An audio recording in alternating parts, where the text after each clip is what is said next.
माझ्यावर नाराजी व्यक्त करू द्या, मी त्यांच्यासमोर नतमस्तक होईल. पण कुठेतरी भागडभुंगे आपल्या कुठल्याही जिल्ह्यातला एखादा फोन लावायला आहे कोणाला, अरे तुम्ही शिवसेना सोडली. अरे शिवसेना कुठं सोडली बाळा, शिवसेनेतच आहे ना मी. कळालं का? राजकीय समीकरणं काही बदललेत, राजकारणाच्या काही व्याख्या बदलल्यात, बदलत्या परिस्थितीनुसार आपल्याला बदल इच्छा नसताना करून घ्यावा लागला, ही पण वस्तुस्थिती आहे. साहेब बी मला समजून घेतील, माझी स्वतःची भावना आहे. त्यामुळे मी ठाकरे परिवाराविषयी बोलण्या एवढा उंचीचा नाही आहे. ज्यांनी आपल्याला इथपर्यंत आणण्यासाठी योगदान दिले त्यांच्याप्रती आम्ही कृतज्ञ आहोत. आरोप काय करावेत काय नाही करावेत हे करणाऱ्याने विचार करावा. आमचा खासदार निधी आम्हाला 5 वर्ष खर्च करण्याचा राईट आहे. आमचा खासदार निधी हा दरवर्षी लॅप्स होत नसतो. पंचवार्षिकमध्ये पूर्ण आम्ही खर्च करू शकतो. एखाद्या वेळेस मागच्या खासदारात सुद्धा मी निधी खर्च केलेला आहे. मागच्या माझ्या अगोदरच्या गणेशराव दुधगावकर साहेबाचा, रेंगे पाटलाचा, त्यांच्या काळातला काही शिल्लक राहिलेला होता ते सुद्धा मी खर्च केला आहे. आता ही नवीन ऑनलाईन सिस्टीम सुरू झाली त्याच्या अगोदर सगळे खर्च केलेत.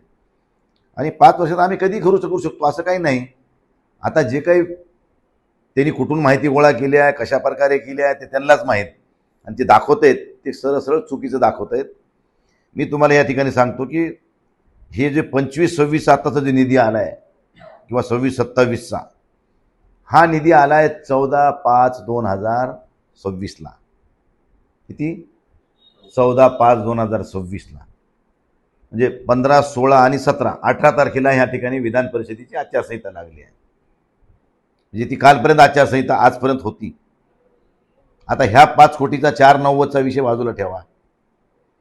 राहिला जुन्या 2 वर्षाच्या निधीचा, एक 24-25 आणि 25-26चा.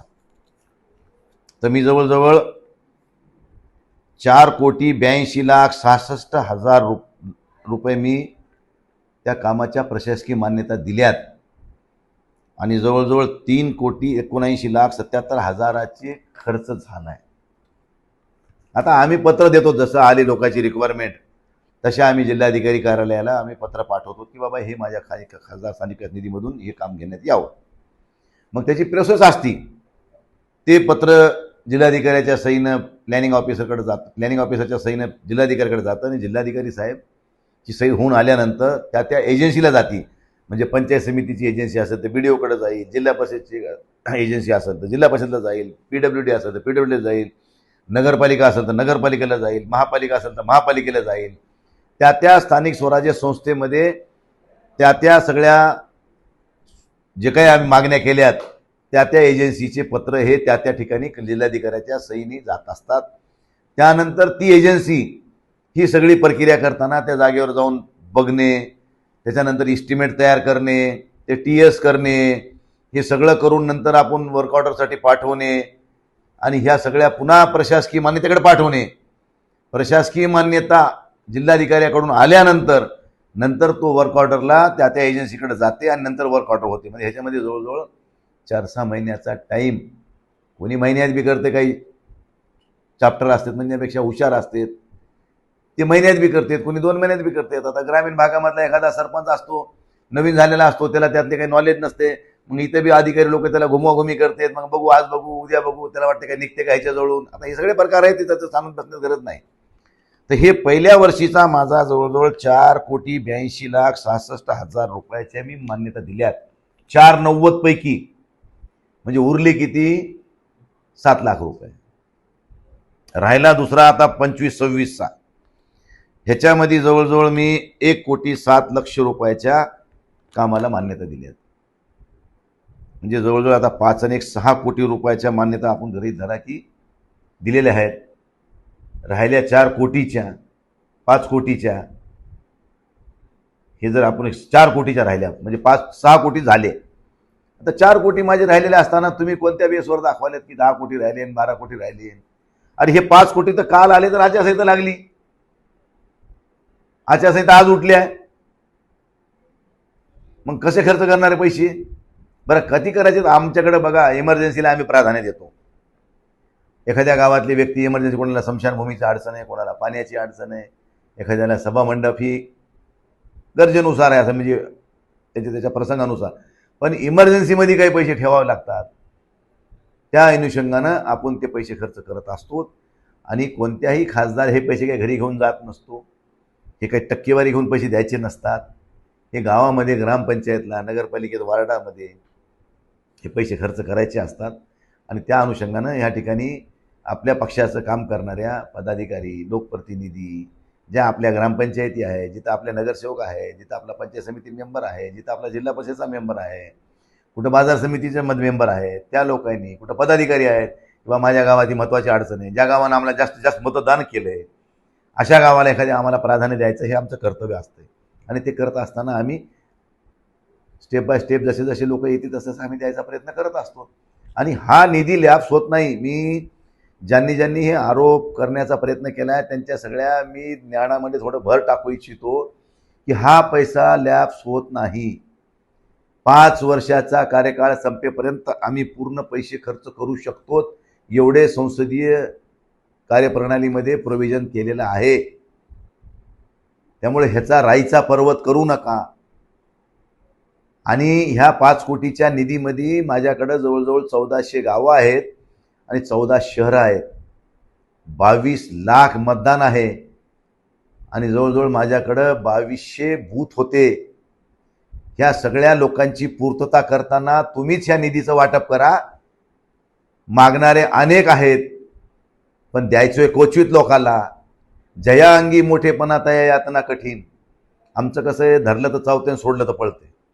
ह्या सगळ्या प्रक्रियेतून बाहेर निघताना आम्हाला काय त्रास होतो हे आम्ही ह्या भावना व्यक्त करू शकत नाही. आज आम्ही जे काही भूमिका आज सगळ्या खासदारांनी घेतली आहे ती एवढ्यासाठीच घेतली आहे की आपल्याला 2-2, 3-3 वेळेस लोकांनी निवडून दिले. मला तर 2दा आमदार आणि 3दा खासदार केले.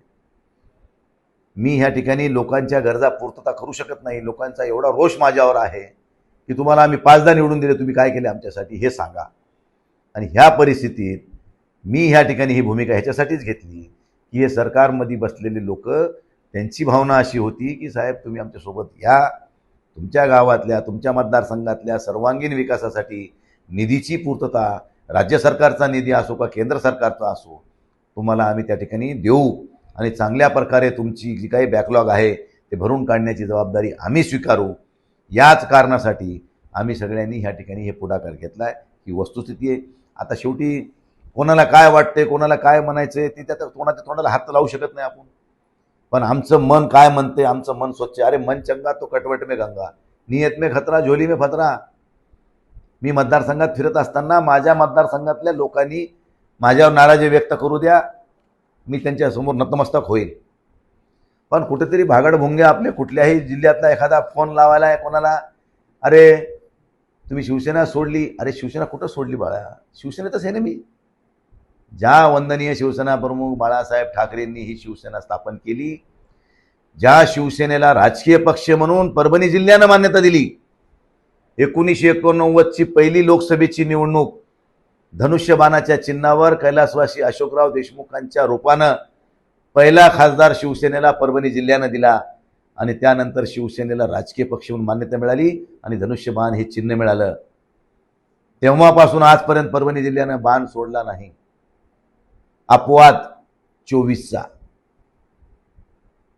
मग एवढं परभणी जिल्ह्यानं दिले, त्या परभणी जिल्ह्यातली जनता मला काय बोलू दे ना, त्यांचा रोष मी स्वीकारू शकतो. मला तो नैतिक अधिकार आहे, त्यांना नैतिक अधिकार आहे मला बोलायचा आणि मला त्यांचं ऐकून घ्यायचा अधिकार आहे.